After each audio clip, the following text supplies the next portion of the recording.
စီတွေကဝယ်လို့မရကားတွေကစုံမဖြစ်ကုန်စည်နှုန်းတွေရတက်တော်တော်များများစိတ်တွေညစ်နေကြတဲ့အချိန်မှာလေငါဘာလုပ်နေတယ်ထင်တော့ ဘာလုပ်နေရ ငါလေအဝတ်စားတွေလိုက်ဝယ်နေတာဒုက္ခကိုလှလှပပကြီးရင်ဆိုင်မယ်ဆိုတဲ့သဘော အဲ့လိုနော်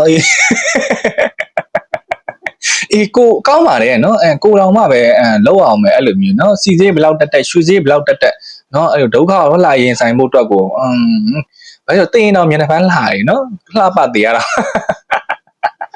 ဘာလို့ဆိုတော့ကမ္ဘာစစ်ကြီးတွေကဖြစ်နေကြရနော်နေရာမရွေးပါအဲ့တော့ဘယ်နေ့ဘလို့တည်မဲဆိုတော့လူတိုင်းမသိဘူးနော်ပျော်ပျော်နေတည်ခဲပျော်ပျော်သားနေနော်ပျော်ပျော်သားနေကြဘယ်နေ့ဘာဖြစ်ပြီးဘလို့တည်ကြမှန်းသိတာမဟုတ်ဘူးဟုတ်တယ်နော်ကိုယ့်အကိုလှဆုံးတာနေကြနော်ဒါပေမဲ့ထမင်းကတော့မလုပ်ကြနဲ့နော်အကုန်လုံးဝယ်ပြီးမှစားစရာထမင်းမရှိရင်ဒုက္ခ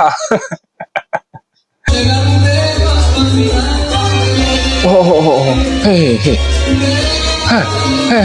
အေးမရတော့ဘူးကိုလူကတိုက်ပွဲကြနေအမလေးမျက်လုံးတော့မဖွင့်နိုင်တော့သူ့မှာတိုက်ပွဲကြ